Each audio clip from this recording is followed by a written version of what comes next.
we couldn't find him. Fiona needs to check her information. No, I don't think so. Does the doctor like playing games by any chance? What do you mean? There's a message on the computer, and a card key already set in place. The king passes the rook and meets the bishop. The knight takes a pawn along for the queen. What does that all mean? It's a simple puzzle. Zach, let's take him up on his challenge. You can do this, right?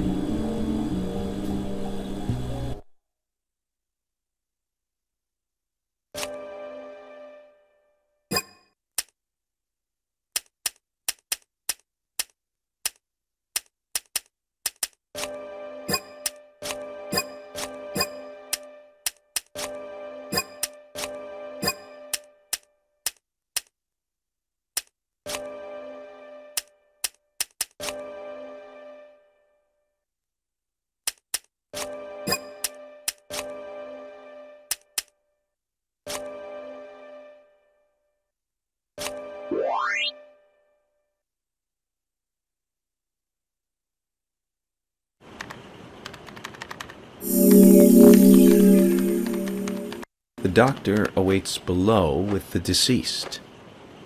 Another code? But there's nowhere to insert a password. More games. I'm going to get Fiona to call Usha up here right now. No need, George. The message appeared with the card key. It's telling us where to use it. This is not the time to be joking around, Agent Morgan. Dr. Usha is below with the deceased. With Anna. Below being underground, I take it. Simple. Simple. Then it's time to meet the mischievous architect of this little game. Nah.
Usha, sorry to keep you waiting.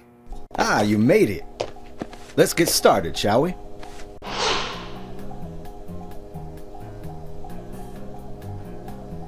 This is Agent Morgan from the FBI. Nice to meet you. I'm Usher Johnson, the doctor in this hospital. FBI Special Agent Francis York Morgan. Please call me York. Everyone calls me that. Very well, Agent York. Are you a forensic practitioner? Let's just say I've dealt with corpses before. That battle of wits, by the way. Did you create that yourself? Mm-hmm. I just wanted to see if our FBI agent could handle the task. I see. Well, it was pretty fun. Oh, I'm glad you liked it. We don't have much time. We need those autopsy results.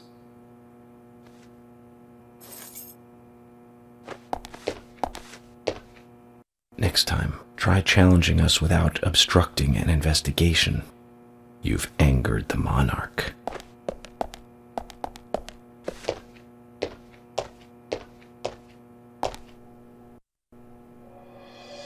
From the onset of rigor mortis, the stiffening of the muscles, the time of death is estimated to be between 20 and 2200 hours. That's still quite early for such a crime to take place. Note that there are 2 exterior wounds, pressure marks around the neck, and a long cut running from chest to abdomen. Blood marks on her right hand tell us she was gripping something round in her right hand.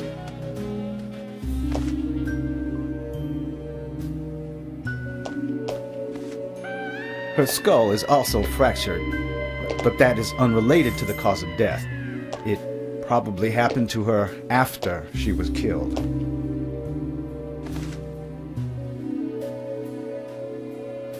Now, I first thought death by suffocation, due to the marks on her neck. But after further investigation, I now have a different conclusion. The direct cause of death was loss of blood from the wound.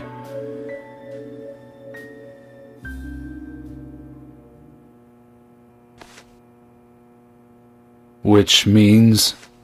She was cut up while she was still alive. Yes, a sharp knife was used.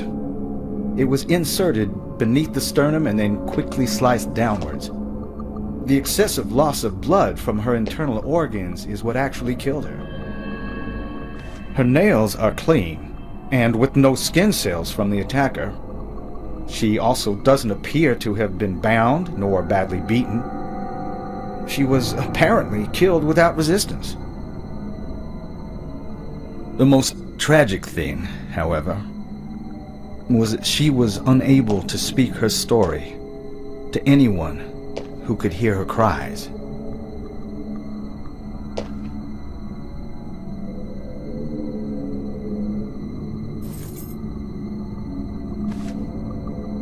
The perpetrator cut out Anna's tongue.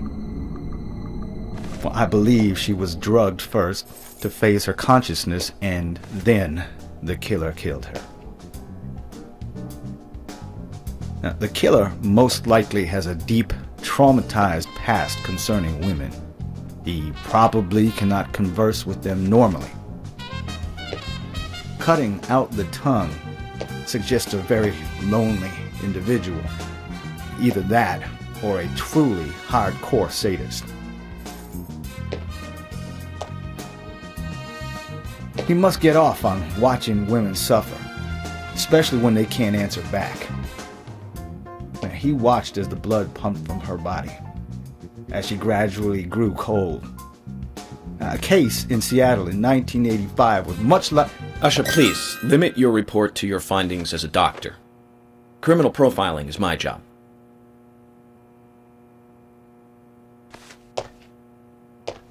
You're wrong, also. Anna died fully, deeply, painfully aware of what was happening to her. But, Tell me, what time did it stop raining on the night Anna was killed? Just before I went to bed, right after the movie on TV ended, so around 1 a.m. What movie was it? An American Werewolf in London. Directed by John Landis, 1981. So the rain stopped, accompanied by the ending song, Blue Moon. George, would you mind if I examined Anna myself? What more do you hope to find? I'm sure I mentioned that I have a personal interest in cases like these.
From her lack of resistance, I'd say that Anna's injuries happened very quickly.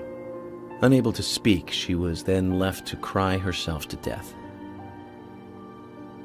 Zach, it's all starting to come together. The perpetrator stayed with her for at least 2 hours until it stopped raining.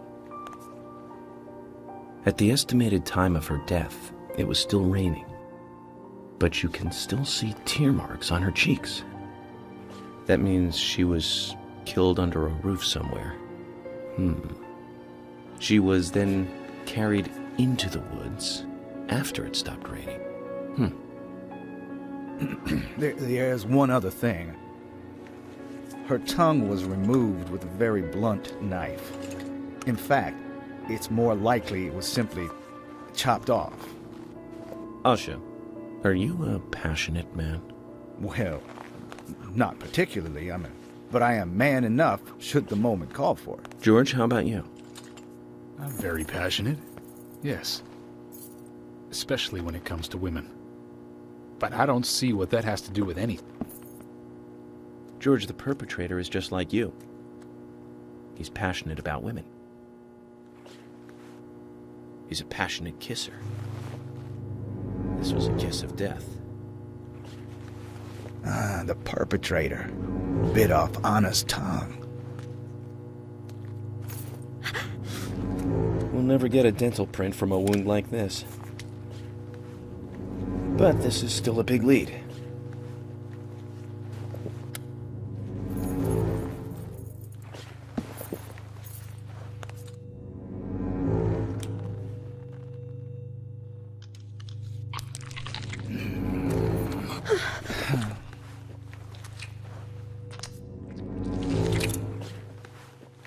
Jackpot, Zach.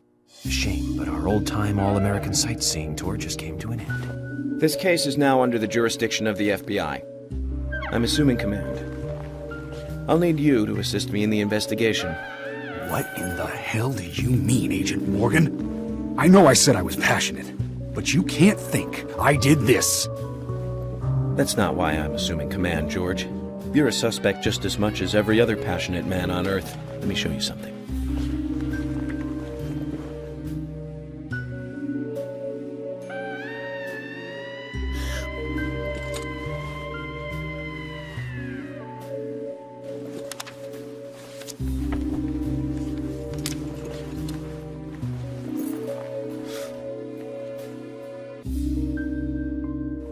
There you go. Amazing, huh? I'm sure you have a lot of questions, but most of the details are top secret. George, Emily, we should be going. No need to stay here any longer. Okay. I have to sign the release. Just give me a moment. Very well. I'll go on ahead. I can't take it any longer down here.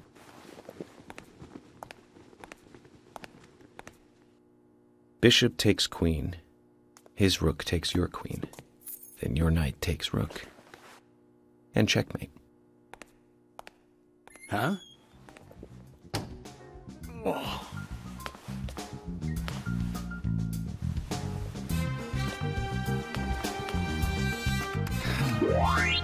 My first victory in the Grandmaster ranking.